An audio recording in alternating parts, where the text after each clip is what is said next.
thank you for staying with us on the program. We want to spend the next couple of minutes to discuss the several incidents of building collapse across this country, and to help make sense of this conversation, I'm joined by three gentlemen to address the issue of building collapse. First, I have the chairman of the Nigerian Society of Engineers, Benin branch, Engineer Jonathan Eho Diaye. Next to him, because I'm starting from the middle now, next to him is no other person than Engineer Iyalehu Osazua.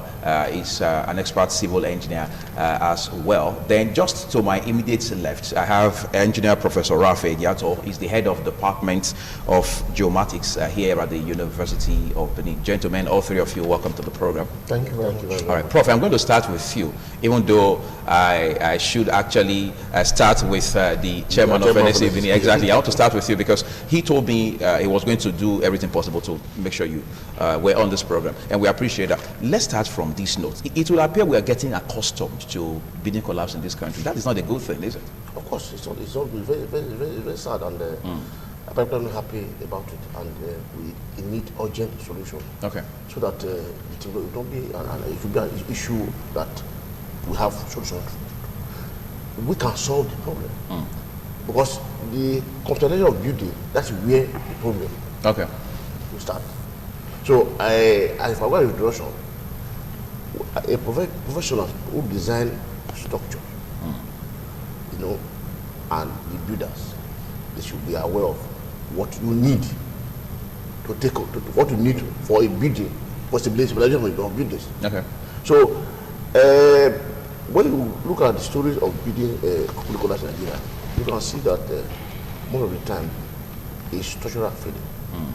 Who's to take responsibility for that? Yeah, you see, like this one that happened recently. The one in Lagos from yesterday. We were told that the first floor, that you know, ground floor, there was no issue with that building. Okay. But the last two floors, what that means to me is that building was not designed for that purpose. It's possible, by thinking that building will be first floor and upstairs. Okay. But because of, you know, people want to get people want to get, they went further to add on that floor. So which means that the load from the upper floor had effect on at the middle. So there's the design for that structure was not for that purpose. You understand? I have an issue in Warri recently. One of my friend just had a plan to have an upstairs. Immediately, he said it's adding that floor. I told him, my friend, you are calling for danger. Because the design from the base was an upstairs. If you are adding more to it, how will you take care of the load? Because by the time you add more to it, you know, it will affect especially the middle floor where the purpose of design is not for that purpose. So I told him that if you do that, yes, it will be good at other issue, but in future you will regret it. You remember, you know, if I look at like the Benin formation, right. They will have Benin formation, and they have different formation, the Benin Agbada and Akara formation. So Benin formation is prominent here. So that's why you have solid, you know, what do you call the engineer again? Load-bearing, hard-bearing capacity of the soil. Please, I worry, and Coastal area, Lagos and right. They don't have the same formation we're doing. So if you are doing construction in those part of you must take all of these elements into consideration. Yes, you must. Let me leave it for let Nigeria continue, because I have another thing, example of yes, we're going to come to all that. Yes. Somebody jokingly said once that we live in a country where if you can't afford paste to brush your teeth in the morning, you blame it on government. We can't continue to blame building collapse on government in this country. Definitely, you can't continue to blame building collapse on government. Because, you know, at the inception of the program, you asked a question on whose responsibility. You know, we have been trying to sensitize the general public for years now about this issue of building collapse. You know. But the problem we are having is that people don't seem to take corrections. You see, there are different causes of building collapse. It could be as a result of design. It could also be as a result of construction. It could also come from the usage of the building. For example, like the one we are seeing now that just happened. Although the investigation is not concluded yet, right. But from what we are seeing, it's very obvious that the building was not initially designed and constructed for that purpose, using as a school.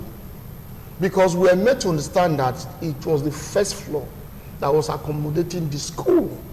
And you have the last floor, and of course the ground floor. Now, look at the area where the building is sited. It's a commercial area. You see how houses are being clustered. Now, it could also be that that building was designed and constructed initially as a story building, just one floor. Yes. But maybe from time, you know, because maybe the owner of the building wants more money or something like that. So there was demand. And added another floor to it. And mind you, in the process of design, we put into consideration the load that building is going to accommodate. Hence, we have private buildings and we have public buildings. For example, a school building is regarded as a public building. And when you are designing, you design for the worst scenario, because you cannot quantify the number of persons that building is going to accommodate. Unlike a private building where you have some, say a 3-bedroom flat or 3-bedroom of a 4 flat, you know you are designing for a 3-bedroom and you know the number of occupants that are going to be there. But like for a public building, a school for instance, come to a school like the Great University of Benin, you see the nature of the structures that are there. These structures were designed purposely to accommodate students. And they've been standing for decades. And they have been standing there for decades, irrespective of the number of students that come in. But in most cases, you see some buildings, people just go, something group of schools, they just start citing buildings. In fact, even the people approving the schools, don't they look at the nature of the building before approval? Because when a building is overloaded, the tendency for that building to come down is there. Because it was not initially designed. Yes, when you have conversations like this most times, chances are emotions will go wild, especially when you look at the fact that young children in this particular case had lost their lives, a few adults.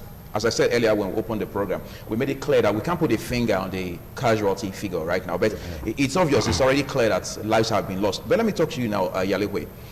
He talked about the fact that a building is approved for one purpose, and then down the line, the owner begins to use it for a different purpose altogether. Are we not supposed to see that as a deficiency in the regulatory chain or something?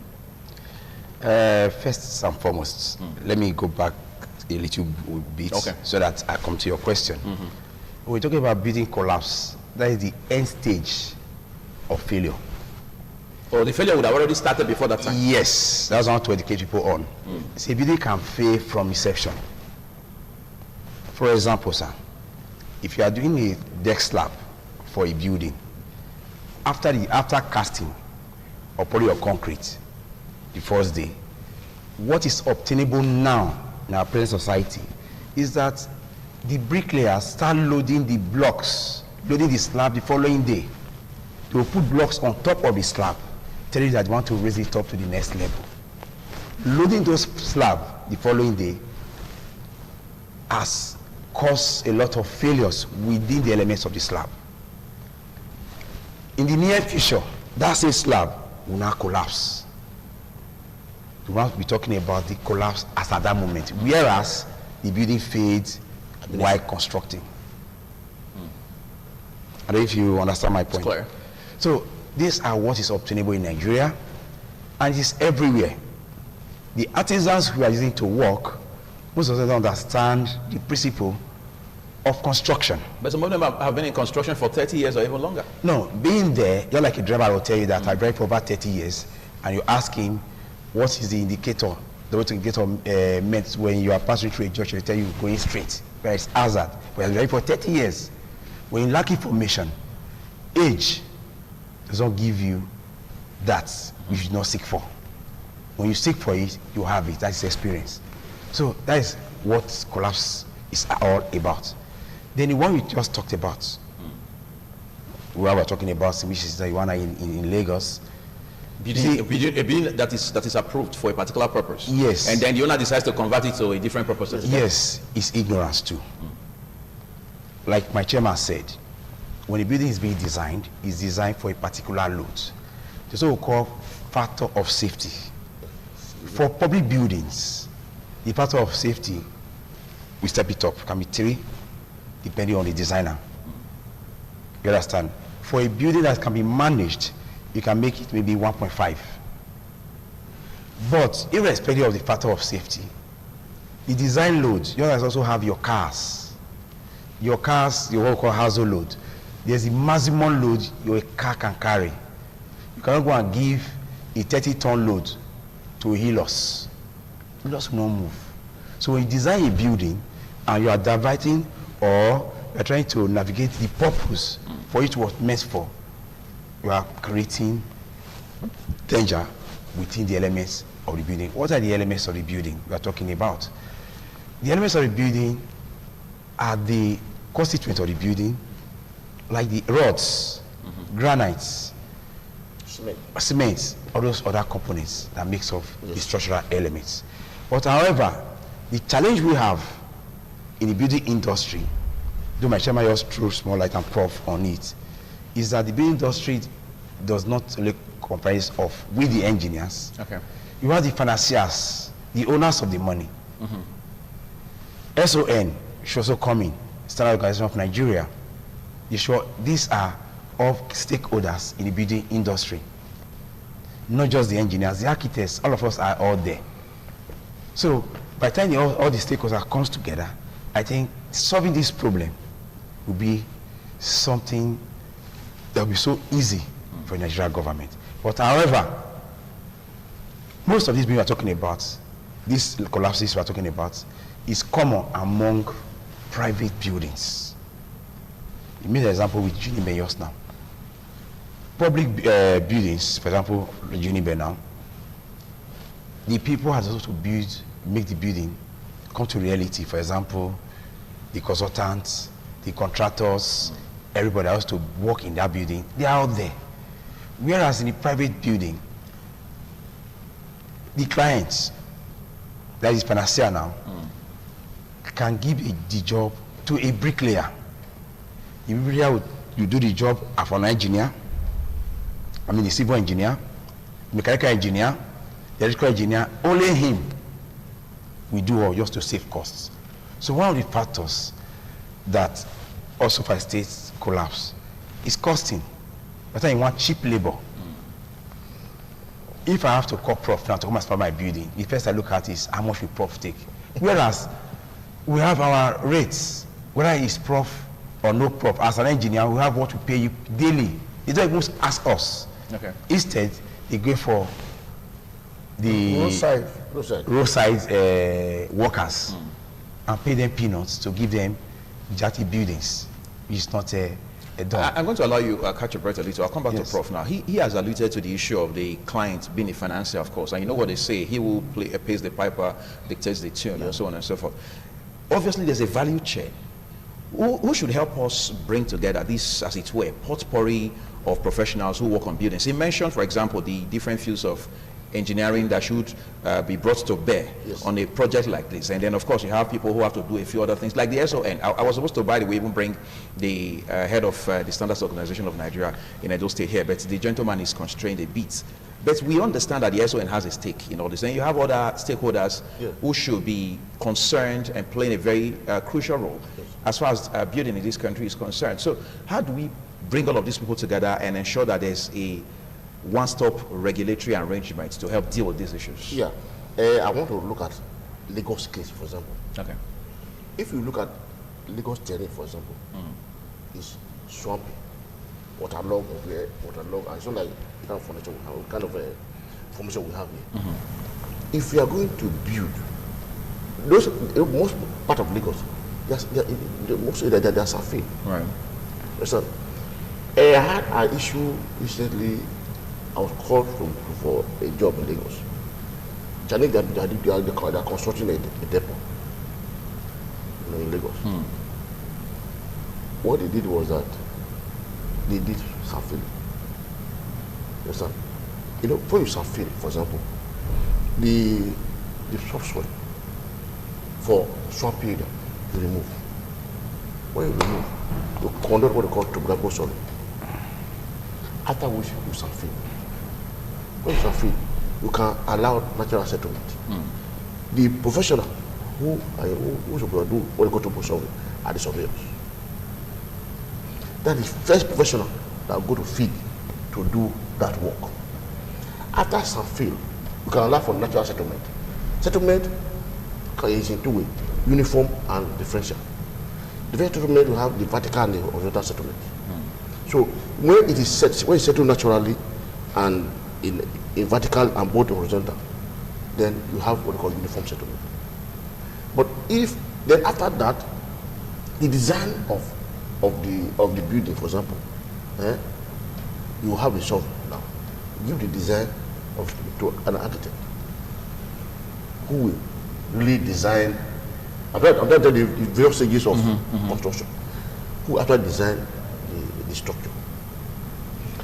Then a structural engineer will look at the structure for the purpose which the structure is going to be made. You will look at and look at the what we call the structural material, that what he will use to ensure the safety of that building. You can see we're talking of safety factor. Yes. All that. So structural engineer will do that. So, but you see, the issue of say I'm a surveyor, he's a civil engineer, you do everything. It's not so instructive. From all of the things you've been saying now, it's very obvious that this process is very, very rigorous. And it will appear for most of us in Nigeria, we don't have the patience and time to go through, due diligence when issues like this come up. But you are just going to finish up on that. Go ahead. There's that professional who are called building engineer. Right. They actually go out to build that structure. Understand? And for the purpose it was meant. But you see, as I said, we just try to do one thing. Let us because of cost, we have this kind of issue. Like the structure I use for my PhD, I did the formation study. Okay. Focados, he knows Focados. They have a reservoir that's 22 meters in height and 76 meters in diameter. That's what the football field. But the structures were constructed in the 70s. You see how it is now. If you have been to the United, you know how their terrain look like. The environment. Yes. Right. But you see there.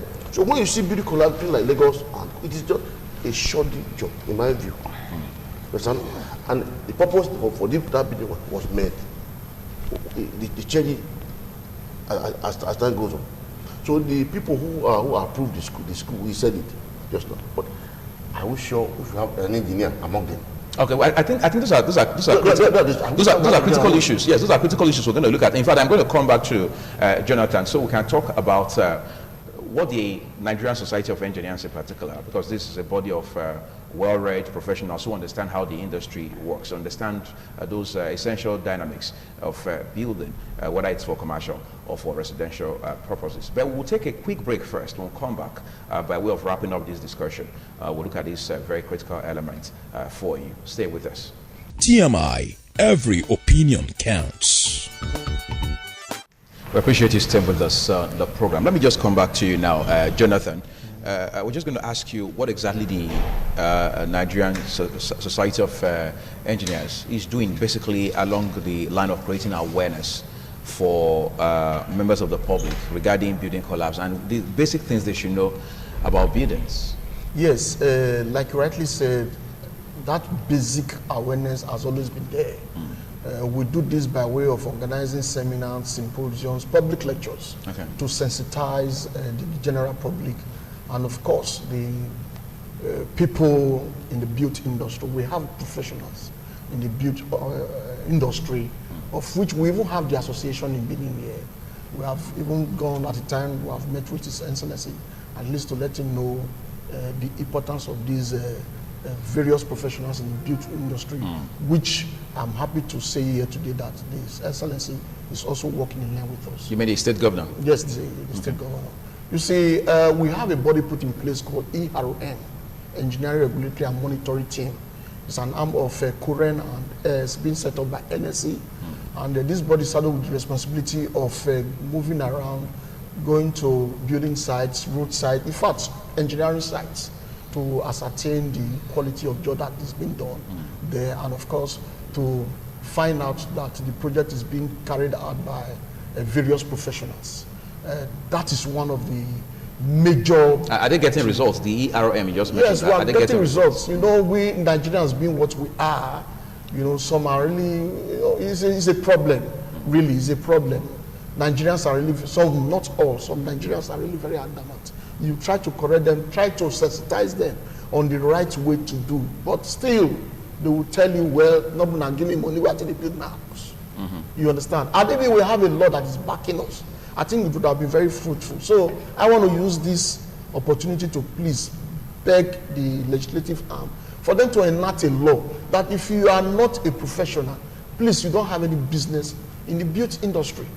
If you are not a doctor, you cannot go to the hospital to treat people. If you are not a lawyer, you don't have no business, you know, in the court. You see people that are retired from their various jobs, and people who don't have jobs are now contractors, building contractors. Just imagine that. And when you sensitize them to know, okay, this is the right way to go about this, nobody will want to adhere to you. And secondly, you see, I want to also tell our people to please, before embarking on any project, like building project, please consult the professional.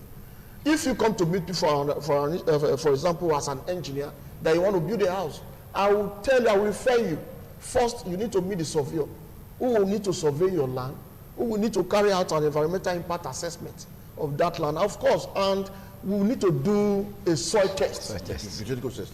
Geotechnical test has to be done, especially when it's more than a bungalow. You are going to first, second, third floors, you know, high risers, as the case may be. You need to do a comprehensive soil test. These are professionals that are there.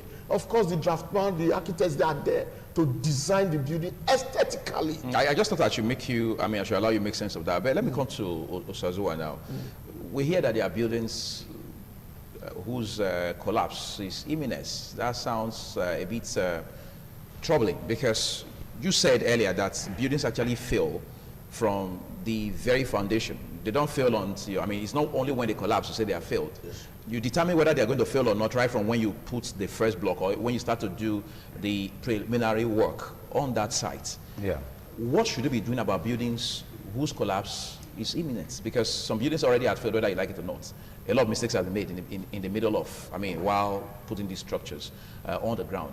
What should people be looking at for in buildings now? Some buildings 5 years, 10, 15, 20, 30 years, for example, because some didn't go through all of this rigorous process that Prof and Chairman here had talked about. So what should they do now to maybe reevaluate, take a second look at the integrity of their buildings?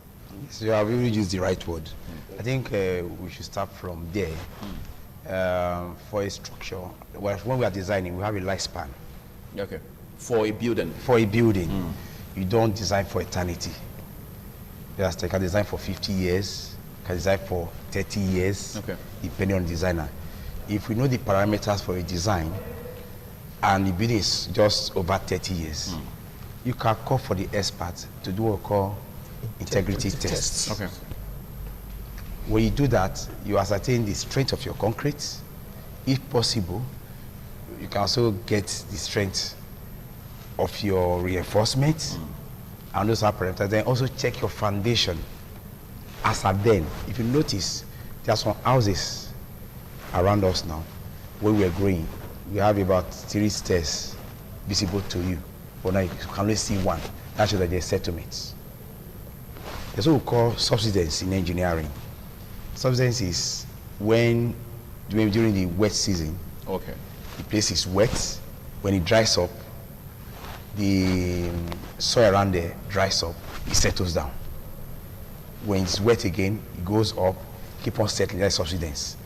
You understand? So when you have an area that was designed when there was no flooding. Now you now have flooding in that area, and you have to reevaluate that structure properly. Because what the structure is now facing now is continuous what? Settlements. There are areas like that. So for you to know that a building is about collapsing, there are some things you have to look at. For example, like the one in Lagos now, I believe that there are some cracks that started coming up with time. I think incidentally, that's the much time will allow us Yes. take. But I really appreciate the fact that you were able to throw light on what a building owner should be looking at right now in order to be able to ascertain the integrity of their buildings, even though those structures are already in existence. And that's something that should be quite very important, valuable for everyone who is tuned in on the program this morning. I want to thank especially Engineer Professor Ralph Giato. He's the head of the Department of Geomatics at the University of Benin. And then we're also being joined by Engineer Jonathan Ehodiai. He's the chairman of Nigerian Society of Engineers Benin branch. And last but not the least is Engineer Yalehu Sazowa. He's a civil engineer. Gentlemen, all three of you are so appreciated for coming on the program Thank you this very morning. much. Very much, sir. And that's a full circle on TMI this morning, but do remember that the views expressed by all of our guests on this program, as always, they are exclusive opinions, and we do respect them. Enjoy the rest of your day.